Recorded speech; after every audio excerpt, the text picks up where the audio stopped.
Hello everyone, welcome to sweet memories. Upcoming రివ్యూలోకి వెళ్ళిపోదాం.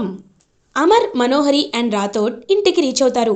మనోహరి మాత్రం ఈ చెంబా ఆ గరుడాతో మాట్లాడుతుందో లేదో అని టెన్షన్ పడుతూ ఉంటే, ఏంటి మనోహరి ఇంకా ఏం ఆలోచిస్తున్నావు? ఆ మూలికలే కదా, వాటి పేరేదో రాథోడ్కి చెప్పు, రాథోడ్ తెచ్చి పెడతాడు, అంతేకాని నువ్వు బయటికి వెళ్ళాల్సిన అవసరం లేదులే అని ఇంకా అలా అమరైతే లోపలికి వెళ్ళిపోతాడు. రాథోడ్ మనోహరి దగ్గరికి వచ్చి, ఏంటి మనోహరి మేడం, మా సార్ మీపై ఉన్న అభిమానంతో చెప్తారనుకుంటున్నారా? కాదు కాదు, మీరుంటుంది మేజర్ అమరేంద్రవర్మ ఇంట్లో కదా. మా సార్ని దొంగ దెబ్బ తీయాలనుకున్న వాళ్ళు మిమ్మల్ని ఎక్కడ కిడ్నాప్ చేస్తారో, దానివల్ల ఈ సిటీకి ఎక్కడ థ్రెట్ వస్తుందోనని జాగ్రత్తగా ఉండమంటున్నారు. మీపై ప్రేమతో కాదు, అది ఎప్పటికీ రాదు, గుర్తుపెట్టుకోండి అని చెప్పి రాథోడ్ అక్కడి నుండి వెళ్ళిపోతాడు. చాలా జెలస్గా ఫీల్ అవుతుంది మనోహరి. ఇది ఇలా ఉండగా ఈవినింగ్ అవుతుంది. అమర్ అలా హాల్లో కూర్చొని బుక్ చదువుతూ ఉంటే అంజు అమర్ దగ్గరికి వస్తుంది. డాడ్, మిమ్మల్ని ఒక విషయం అడగచ్చా అని అడుగుతారు. ఏంటో అడుగు అని అంటారు. డాడ్, రేపు మా స్కూల్లో రిపబ్లిక్ డే సెలబ్రేషన్స్ జరుగుతున్నాయి. వాటిలో ఒక భాగంగానే నేను రేపు స్పోర్ట్స్ డేలో పార్టిసిపేట్ చేయాలనుకుంటున్నాను. ఒకప్పుడు అమ్ము అక్క వాళ్ళు కూడా చేసేవాళ్ళు కదా, సో అలా నేను రన్నింగ్ కాంపిటీషన్లో పార్టిసిపేట్ చేయాలనుకుంటున్నాను. నాతో పాటు చెస్ కాంపిటీషన్లో మన బుజ్జమ్మ పార్టిసిపేట్ చేయాలనుకుంటుంది. మీరు కూడా స్కూల్కి వస్తే మాకు చాలా బూస్టింగ్గా ఉంటుంది. We will be felt like encouraged. So please మీరు రేపు స్కూల్కి రావచ్చు కదా డాడ్ అని అడుగుతారు. ఇంక వెంటనే అమర్ ఆలోచనలో పడతాడు. అదంతా వింటున్న మనోహరి, ఏంటంజు, అమర్కి ఇంకేం పనిలేదనుకుంటున్నావా? ఆయన అతని బేస్ క్యాంప్కి వెళ్ళి ఫ్లాగ్ హాయిస్టింగ్ చేయాలి, అలాంటిది మీ దగ్గరికి ఎందుకు వస్తాడు అని అంటుంది మనోహరి. ఆంటీ, మేము మిమ్మల్ని అడగట్లేదు కదా, డాడ్ని అడుగుతున్నాం. డాడ్ చెప్పండి డాడ్ అనేసరికి, ఓకే రేపు వస్తాను, నీ కోసం వస్తాను, అలాగే బుజ్జమ్మ కోసం కూడా వస్తాను. బుజ్జమ్మ అంత చిన్న వయసులో చెస్ ఆడుతుంది అంటుంటేనే it's felt like interesting. So నేను నా కళ్ళతో బుజ్జమ్మ చెస్ ఆడడం చూడాలి అని అమర్ రేపు స్కూల్కి తీసుకువెళ్తాను అని ప్రామిస్ చేయడంతో అంజు చాలా హ్యాపీగా ఫీల్ అవుతుంది. ఇది ఇలా ఉండగా ఆరుపాప బాగీతో ఇంక చెప్తూ ఉంటుంది. మమ్మీ, రేపు రిపబ్లిక్ డే సెలబ్రేషన్స్కి నేను చెస్ కాంపిటీషన్కి నేమ్ ఫిలప్ చేశాను, సో చెస్ ఆడతానని చెప్పేసరికి బాగీ మాత్రం ఏదో ధ్యాసలో ఉంటుంది. మమ్మీ మమ్మీ ఏమైంది నీకు, ఎందుకు అలా ఉన్నావు అని అడుగుతుంది ఆరుపాప. ఏం లేదు బుజ్జమ్మ అని బాగీ ఆరుపాపని హక్ చేసుకొని, ఇకపై నువ్వు అంజు అక్క వాళ్ళకి కాస్త దూరంగానే ఉండాలి అని అంటుంది. మమ్మీ ఏమైంది, ఇంత సడన్గా అలాంటి డెసిషన్ ఎందుకు తీసుకున్నావు? రేపు నేను అక్క కలిసే, అక్క రన్నింగ్ కాంపిటీషన్లో పార్టిసిపేట్ చేస్తుంది, నేనేమో చెస్లో పార్టిసిపేట్ చేస్తున్నాను. రేపు రాకపోతే ఎలా మమ్మీ అని చెప్పి పాపం చెప్పడంతో ఇంకా అలా బాగి ఆలోచనలో పడుతుంది. అయినా గా పంతులు చెప్పింది నువ్వు వింటావా? ఆ పంతులు కాకపోతే ఇంకొక పంతులు సెకండ్ ఒపీనియన్ ఉంటుంది కదా అని కరుణ చెప్పిన మాటలు గుర్తు చేసుకుంటుంది. అది నిజమే, సెకండ్ ఒపీనియన్ తీసుకోవాలి. గుడ్డిగా ఒకే పంతుల్ని నమ్మడం కరెక్ట్ కాదని నాకు అనిపిస్తుంది. ఖచ్చితంగా ఏదో ఒకటి చేయాలి అని ఆలోచనలో పడుతుంది. మమ్మీ, రేపు స్కూల్కి పేరెంట్స్ని తీసుకురమ్మంటున్నారు, నువ్వు కూడా రావాలి అని చెప్పడంతో సరే బుజ్జమ్మ నేను వస్తాను అని చెప్పి ఇంకా అలా అక్కడి నుండి వెళ్ళిపోతుంది బాగి. ఇది ఇలా ఉండగా మార్నింగ్ అవుతుంది. అమర్, అంజు, మనోహరి, రాథోడ్ స్కూల్కి బయలుదేరుతారు. మనోహరి చెంబాకి సైగ చేస్తూ స్కూల్కి అయితే వెళ్తుంది. ఇంకా చెంబా అలా మనోహరి వైపు చూస్తూ పైన ఉన్న గరుడా వైపు చూస్తూ ఉంటుంది. గరుడా, 5 ఏళ్ల క్రితం అమ్ముపై ఈ గరుడానే అటాక్ చేసింది. అలా డిఫెండ్ చేసుకునే ప్రాసెస్లో అమర్ గరుడాని గన్తో షూట్ చేశాడు. అప్పుడు గరుడాకి గాయాలయ్యాయి. ఆ విషయం మనసులో పెట్టుకొనే నన్ను తను చాలాసేపు రిజెక్ట్ చేసింది, బట్ నేనే రిక్వెస్ట్ చేసుకున్నాను. ఇప్పుడు ఆ విషయం అంతా గరుడ మనసులో నింపుకుంది. కాబట్టి అరుంధతి మళ్ళీ పుట్టిన ఆ చిన్న అరుంధతిని ఖచ్చితంగా గరుడ పైకి పంపిస్తుంది. అప్పుడు బాగి గడగడ వణికిపోయి తను చచ్చేంత వరకు ఈ ఇంట్లో అడుగు పెట్టదు. అదే కదా మనోహరి ప్లాను అని మనసులో అనుకుంటూ ఎగురుతున్న గరుడా వైపు చూస్తూ ఉండిపోతుంది హ్యాపీగా చెంబా. ఇది ఇలా ఉండగా బాగి ఆరుపాపను తీసుకొని స్కూల్కి రీచ్ అవుతుంది. రీచ్ అయిన తర్వాత దూరం నుండి అమర్ని చూసి వెంటనే తను తెచ్చుకున్న ఒక మాస్క్ని పెట్టుకుంటుందన్నమాట బాగి. ఏం చేస్తున్నావు మమ్మీ అని అడుగుతుంది. ఏం లేదు బుజ్జమ్మ, నైట్ నుండి చాలా కోల్డ్గా ఉంది, అందుకే మాస్క్ పెట్టుకున్నాను, నువ్వు వెళ్ళు, నేను ఇక్కడి నుండే చూస్తాను అని బాగి చెప్పడంతో ఇంకలా ఆరుపాప అంజుపాప దగ్గరికి వెళ్తుంది. ఇంకా అమర్ బుజ్జమ్మని చూసి చాలా హ్యాపీగా ఫీల్ అవుతాడు. సో ఇద్దరిని ఒక లైన్లో తీసుకువచ్చి ఇంకా అక్కడ ఉన్న ఒక సూపర్వైజర్కి, సార్ మా అమ్మాయి అంజలి. తను రన్నింగ్ కాంపిటీషన్లో పార్టిసిపేట్ చేయబోతుంది. అండ్ తన పేరు అరుంధతి. తను చెస్ కాంపిటీషన్లో పార్టిసిపేట్ చేయబోతుంది అని చెప్తారు. ఓకే సార్, చెస్ కాంపిటీషన్ ఇంకా సేపట్లో హెల్డ్ అవుతుంది అనేసరికి ఇంకా అలా బాగి పాపం చూస్తూ ఉంటుందన్నమాట. అదంతా దూరం నుండి చూస్తూ ఉంటే అలా కరెక్ట్గా 3 out of 3 రౌండ్స్లో లాస్ట్లో చాలా ఉత్కంఠగా ఎంగేజింగ్గా ఇంకా ఆల్మోస్ట్ బుజ్జమ్మ ఆరు పాప ఓడిపోతుందనే లోపు అరుంధతి ఒకప్పుడు ఎలా చెక్ పెట్టేదో అలాగే చెక్ పెడుతుంది అరుంధతి. ఒక్కసారిగా మూవ్ చూసి అమర్ షాక్లో ఉండిపోతాడు. అండ్ తన అరుంధతిని గుర్తు చేసుకుంటూ ఉంటాడు. ఇంకలా మన బుజ్జమ్మ ఆరు పాప అయితే chess competition and junior chess కాంపిటీషన్లో విన్ అవుతుంది. సో అమర్ చాలా హ్యాపీగా ఫీల్ అవుతాడు. అప్పుడే కరెక్ట్గా చెంబా సెట్ చేసిన గరుడ స్కూల్కి వస్తుంది. స్కూల్కి అలా ఎగురుకుంటూ వస్తూ ఉంటే అంజు రన్నింగ్ కాంపిటీషన్ అప్పుడే స్టార్ట్ అవుతుంది. కరెక్ట్గా అలా ఇంకా పెద్ద ఈగల్ ఆ గరుడ రావడంతో అందరూ చాలా అంటే చాలా భయపడిపోతూ ఉంటారు. ఇంకా వాళ్ళకి ఏం చేయాలో అర్థం కాదు. ఒక్కొక్కరు అలా అలా పరిగెడుతూ పరిగెడుతూ వెళ్తూ ఉంటారనమాట. అందరూ కాలేజ్ లోపల దాక్కుంటారు స్కూల్స్లో. సో అంజు కూడా దాక్కుంటుంది. అమరేమో అలా చూస్తూ ఉంటాడు. కరెక్ట్గా గరుడ ఆరు పాప వైపు వస్తూ ఉంటే ఇంకా ఒక్కసారిగా బాగి పరిగెత్తుకుంటూ వెళ్తుంది. అండ్ అమర్ కూడా పరిగెత్తుకుంటూ వెళ్తూ ఉంటాడు. కరెక్ట్గా అమర్ ఆరు పాపని లాక్కొని అలా అక్కడి నుండి వచ్చేస్తాడు. వచ్చేసిన వెంటనే గరుడ అమర్ వైపు చూస్తుంది. అది కూడా మనిషిలాగే బిహేవ్ చేస్తుంది కాబట్టి ఫ్లాష్ బ్యాక్ని గుర్తు చేసుకుంటుంది. ఒకప్పుడు ఇతనే నన్ను గన్తో షూట్ చేశాడు, నాకు గాయమయ్యేలా చేశాడు, కాబట్టి ఇతన్ని కూడా నేను చంపేస్తాను అనే ఒక పగతో ఆ ఈవిల్ స్పిరిచువల్ ఈగల్ గరుడ అలా అమర్ వైపుకు దూసుకొస్తూ ఉంటుంది. ఒక్కసారిగా అమర్ షాక్ అవుతాడు.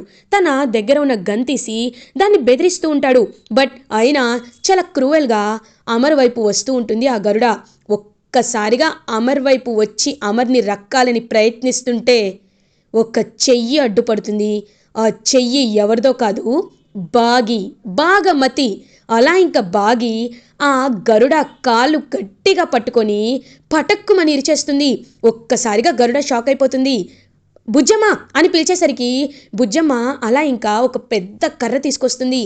ఇంకా కర్రని బాగి అందుకొని ఆ గరుడని ఒక్కటి కొడుతుంది. ఒక్కసారిగా ఆ గరుడ నేలకి ఒరుగుతుంది. ఇంకా ఆరు పాప గరుడ దగ్గరికి వెళ్ళి గట్టిగా ఒక్క గుద్దు గుద్దేసరికి అలా నేలకి ఒరిగి హఠాత్తుగా మాయమైపోతుంది ఆ ఈవిల్ స్పిరిటెడ్ గరుడ అలియాస్ ఈగల్ అనమాట. ఇంకంత పెద్ద ఈగల్ మాయమైపోయేసరికి ఒక్కసారిగా అమర్ షాక్ అయిపోతారు. ఇంకా వెంటనే అలా ఆ బుజ్జమ్మ అయితే, ఏవండి మీకేం కాలేదు కదా అని అడుగుతుంది. లేదు, నాకేం కాలేదు. ఇంకా బాగి అలా మాస్క్ పెట్టుకొని ఉంటుంది కాబట్టి అమర్ బాగిని కరెక్ట్గా చూసేలోపే బాగి అలా పరిగెత్తుకుంటూ వెళ్తుంది. అమర్ కూడా బాగి వెనకాల పరిగెత్తుకుంటూ వచ్చి ఒక్కసారిగా బాగి చేపట్టుకుంటాడు. ఇంకా అలా బాగి ఆగిపోతుంది. అలా వెనక్కి తిరిగి చూస్తుంది బాగి. అమర్ తన ఎదురుగా ఉంటారు. అమర్ కళ్ళలోకి బాగి చూస్తుంది. బాగి కళ్ళలోకి అమర్ చూస్తారు. బాగి అని అంటాడు అమర్.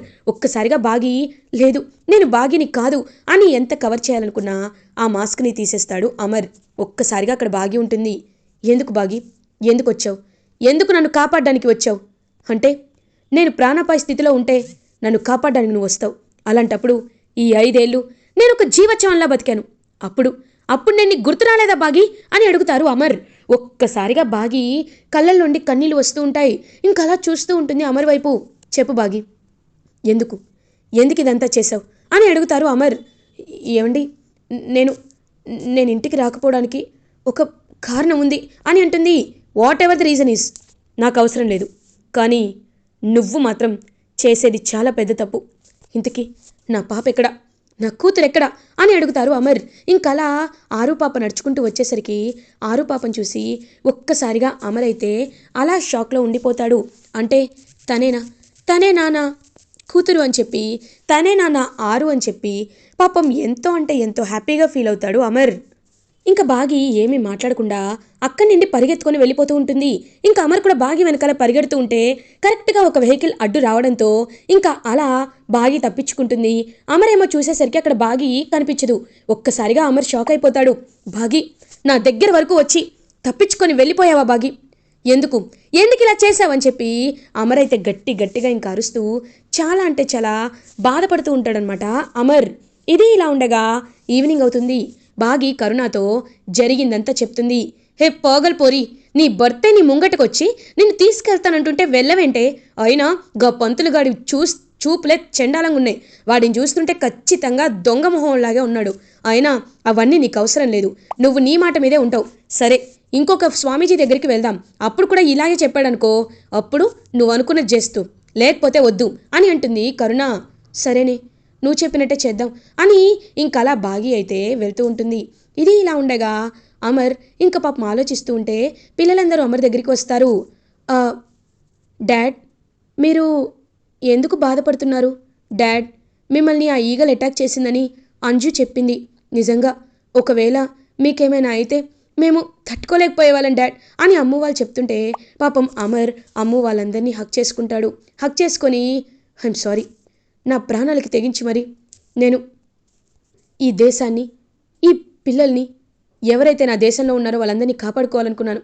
కానీ నా పిల్లలైన మీకు మీరు లేకపోతే ఎలా అనే విషయాన్ని ఆ క్షణంలో ఆలోచించలేదు. అది ఒక సోల్జర్ లక్షణం కదా. చూడండి పిల్లలు, ఈ జీవితంలో ఎవరు ఎలా ఉన్నా, ఎవరు ఏ పరిస్థితిలో ఉన్నా, ఎవరు ఉన్నా లేకపోయినా మీ నలుగురికి నలుగురు మాత్రం చాలా హ్యాపీగా ఉండాలి. అర్థమైందా అని అంటారు అమర్.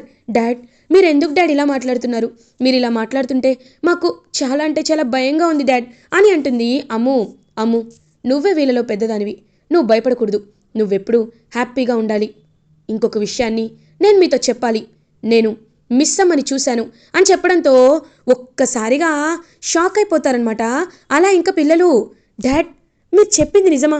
మీరు మీరు మిస్ అమ్మని చూసారా అని అడుగుతారు. అవును, చూశాను. కానీ తను ఎక్కడికి వెళ్ళిపోయిందో తెలీదు. తను ఎలా వెతకాలో కూడా నాకు తెలీదు అని చెప్పేసరికి ఇంకా అలా షాక్ అయిపోతారు. ఒకవేళ ఆరు పాపే మన బుజ్జమ్మ అని అనేసరికి అమర్ అలా చూస్తూ ఉంటాడనమాట. ఇంకా వెంటనే అమర్ అయితే బాగి ఉంటున్న అనాథ శరణాలయానికి బయలుదేరతాడు. ఇది ఇలా ఉండగా బాగి అండ్ కరుణ ఇద్దరూ అలా గుడికి వెళ్ళి పాప జాతకాన్ని చూపిస్తే పాప జాతకంలో ఎలాంటి దోషం లేదు అని తెలుస్తుంది. ఇంకలా తెలిసి ఒక్కసారిగా బాగి షాక్ అయ్యి, ఖచ్చితంగా పంతులు అబద్ధం చెప్తున్నాడని నేను చెప్పాను కదా, అయినా నువ్వు వినవు. ఇప్పుడు అర్థమైందా? ఆ గరుడాన్ని కూడా ఆ మనోహరినే సెట్ చేసి ఉంటుందని చెప్పి ఇంకలా ఇంటికి వెళ్తుంటే ఆ పంతులు గారిని అరెస్ట్ చేసి తీసుకువెళ్తూ ఉంటారనమాట పోలీసులు. ఒక్కసారిగా బాగి కరుణ ఇద్దరు షాక్లో ఉండిపోతారు. సార్ సార్ సార్ ఆగండి సార్, ఎందుకు సార్ ఆయన తీసుకెళ్తున్నారు అని అడుగుతుంది కరుణ. అమ్మా, ఈయన ఫ్రాడు. ఒకరి దగ్గర శాంతి పూజ జరిపించాలి, 20 లక్షలు ఇవ్వండి అని 20 లక్షలు డబ్బులు తీసుకొని తర్వాత ఏమో మోసం చేసి పారిపోవాలనుకున్నాడు. వాళ్ళు కంప్లైంట్ ఇచ్చారు, వీడు దొరికిపోయాడు అని చెప్పేసరికి బాగి ఒక్కసారిగా షాక్ అయిపోతుంది. వెంటనే పంతుల దగ్గరికి వెళ్ళి, చూడండి, మీరంటే సమాజంలో ఒక గౌరవం ఉంటుంది. మిమ్మల్ని ఆ దేవదూతగా అందరూ కొలుస్తూ ఉంటారు. మీరు చెప్పింది అక్షరాల నిజమని అందరూ నమ్ముతూ ఉంటారు. అలాంటిది నాకు అబద్ధం చెప్పడానికి మీకు సిగ్గనిపించలేదా? పసి పాప విషయంలో అంత పెద్ద అబద్ధం ఆడడానికి మీకు కొంచెం కూడా మనస్సాక్షి అడ్డు రాలేదా? అలాంటప్పుడు ఈ వృత్తిగా ఉండడం ఎందుకు? వెళ్ళి గుడిమెట్లపై అడుక్కోవచ్చు కదా అని అంటుంది బాగి. హే బాగి, ఏందే ఇంకా నించొని నీతి కబుర్లు చెప్తున్నావు? గిట్లాంటోళ్ళ చెంపలు బగలగొట్టాలే అని అంటుంది. వద్దు వద్దు కరుణ, వాళ్ళకి బుద్ధి లేకపోవచ్చు, కానీ పెద్దవాళ్ళగా వయసుకి మనం మర్యాద ఇవ్వాలి కదా. కొట్టద్దు. వీడికి ఆ దేవుడే శిక్ష వేశాడు. జైల్లో కూర్చొని చిప్పకూడు తింటాడు. పద వెళ్దాం అని బాగి కరుణ ఇద్దరూ ఇంటికి రీచ్ అవుతారు. ఇంకా బాగి ఖచ్చితంగా నేను ఈ విషయం ఆయనతో చెప్పాలి, నేను ఎందుకు దూరం అయ్యాయో చెప్పాలి, ఆరు పాప బుజ్జమ్మని తీసుకువెళ్ళాలి అని అనాథశాలకి వచ్చేలోపు అక్కడ పిల్లలు అమరుంటారు. ఒక్కసారిగా బాగి అలా పరిగెత్తుకుంటూ వచ్చి అమర్ని హక్ చేసుకుంటుంది. ఏవండి, నన్ను క్షమించండి, కొన్ని అపార్థాల వల్లే మీకు దూరం అయ్యాను. కానీ ఇదంతా కొంతమంది కుట్రను తెలుసుకొని మీకు దగ్గర అవ్వాలని వస్తున్నాను. నన్ను క్షమించండి. ఇంకా జీవితంలో ఎప్పటికీ నేను మీ చెయ్యి విడిచిపెట్టను అని బాగి అమర్ని హక్ చేసుకొని పాపం సారీ చెప్తుంది.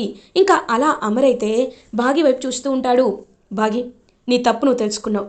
ఇప్పటికైనా కావాలని నీతో ఆడుకుంటున్న వాళ్ళ విషయాలు నువ్వు తెలుసుకున్నావు కాబట్టి నాకు చాలా అంటే చాలా హ్యాపీగా ఉంది బాగి. ఇకపై నువ్వు ఎప్పటికీ నాకు దూరం అవ్వమని నాకు ఐడియా వచ్చింది. మనం చాలా హ్యాపీగా ఉండాలి అని అలా ఇంకా అమర్ తన చేత్తో బాగిని ఇంటికి తీసుకువెళ్తుంటే పిల్లలందరూ ఎంతో ఎంతో హ్యాపీగా ఫీల్ అవుతారు. మనోహరి మాత్రం ఇరిటేటింగ్గా ఫీల్ అవుతుంది. కరెక్ట్గా అదే టైంకి అలా బాగి మనోహరి వైపు చూస్తూ ఇంట్లో అడుగు పెడుతుంది. మనోహరికి ఒక్కసారిగా మైండ్ బ్లాక్ అయ్యేలా చేస్తుంది. అలా కొన్ని డేస్ పాస్ అవడంతో అమర్ బాగిని మహారాణిలా పువ్వుల్లో పెట్టి చూసుకుంటూ ఉంటాడు. బాగి, ఏమండి, నాపై మీకు ఒక్కరోజైనా కోపం రాలేదా? నాపై ప్రేమ తగ్గలేదా అని అడుగుతుంది. చూడు బాగి, నీపై నాకు చాలా కోపం వచ్చింది. అసలు నువ్వు కనపడితే మాట్లాడకూడదు. నువ్వు కనబడితే నేను అసలు నీ వైపు కూడా చూడకూడదు అనుకున్నాను. నా ఆరుని ఎందుకు దూరం చేశావో చాలా అంటే చాలా తెలుసుకోవాలి అనుకున్నాను. కానీ నేను చూడగానే నా కోపం అంతా మాయమైపోయింది. బహుశా దీన్నే ప్రేమ అంటారేమో అని అంటారు అమర్. ఇంకా బాగి అలా హ్యాపీగా చూస్తూ ఉంటే డాడీ అని ఆరు పాపొచ్చి అమర్ని హక్ చేసుకుంటుంది. అలా ఫ్యామిలీ మెంబర్స్ అందరూ ఎంతో సంతోషంగా ఉంటే రాథోడ్ సార్ సార్ సార్ ఇదిగోండి సార్ కేక్ తీసుకొచ్చేసాను అని అంటారు. ఏమండి, రాథోడ్ ఏంటి కేక్ తీసుకొచ్చాడు అని అంటారు. బాగి, ఇవాళేంటో మర్చిపోయావా అని అంటారు. ఏంటి అని అడుగుతుంది. ఇవాళ వ్యాలంటైన్స్ డే. 5 ఏళ్ల తర్వాత నువ్వు మళ్ళీ నా దగ్గరికి వచ్చావు. అలాంటప్పుడు నీకు ఈ మాత్రం చిన్న సర్ప్రైజ్ కూడా ఉండకపోతే ఎలా బాగి అని అలా ఇంకా అమర్ అయితే బాగి అమర్ ఇద్దరు హార్ట్ షేప్ ఉన్న కేక్ని కట్ చేస్తూ వ్యాలంటైన్స్ డేని సెలబ్రేట్ చేసుకుంటారు. అదంతా చూస్తూ మనోహరి మాత్రం నేను అమర్ని ఎంతో దక్కించుకోవాలనుకున్నాను, కానీ దక్కించుకోలేకపోయాను, ఇదంతా నా కర్మ అనుకుంటూ ఇరిటేటింగ్గా ఫీల్ అవుతుంది. కరెక్ట్గా అదే టైంకి ఒక ఫోన్ కాల్ వస్తుంది మనోహరికి. ఇంకా ఫోన్ కాల్ ఎత్తి చూసేసరికి హలో మనోహరి, గొంతు గుర్తుపట్టావా? రణ్వీర్ అని అంటాడు. ఒక్కసారిగా మనోహరి షాక్ అయిపోతుంది. రణ్వీర్ నువ్వా అనంటుంది. అవును మనోహరి, నేనే. ఏంటి, 5 ఏళ్ళు నన్ను జైల్లో ఉండేలా చేసి నువ్వు మాత్రం సంతోషంగా ఉంటావా? వస్తా, నీ అంతు చూస్తా. ఖచ్చితంగా నన్ను జైల్లో పెట్టించిన నీ పగ తీర్చుకుంటా, నువ్వు ఏడ్చేలా చేస్తానని చెప్పి కాల్ కట్ చేస్తాడు రణ్వీర్. ఒక్కసారిగా కుప్పకూలిపోతుంది మనోహరి. ఇటువైపు అమర్ దక్కలేదు, అటువైపు రణ్వీర్ ఏమో తనపై పీకల్లోత్తు పగలో ఉన్నాడు. ఈ సిచ్యువేషన్ ఎలా బయటపడాలి అని చెంబా మాటల్ని గుర్తు చేసుకుంటూ నీకు ఈ సంవత్సరం ప్రమాదాలే, నీ ప్రాణాలే పోయే స్థితి వస్తుంది మనోహరి అని చెప్పిన మాటల్ని గుర్తు చేసుకుంటూ ఉంటూ గడగడ వణికిపోతూ ఉంటుంది మనోహరి. ఇలా ఎపిసోడ్ ఎండ్ అవుతుంది. ఫర్దర్ ఎపిసోడ్ రివ్యూస్ ముందుగా మీకు కావాలి అనుకుంటే మా ఛానల్ని సబ్స్క్రైబ్ చేసుకోండి. Thanks for watching.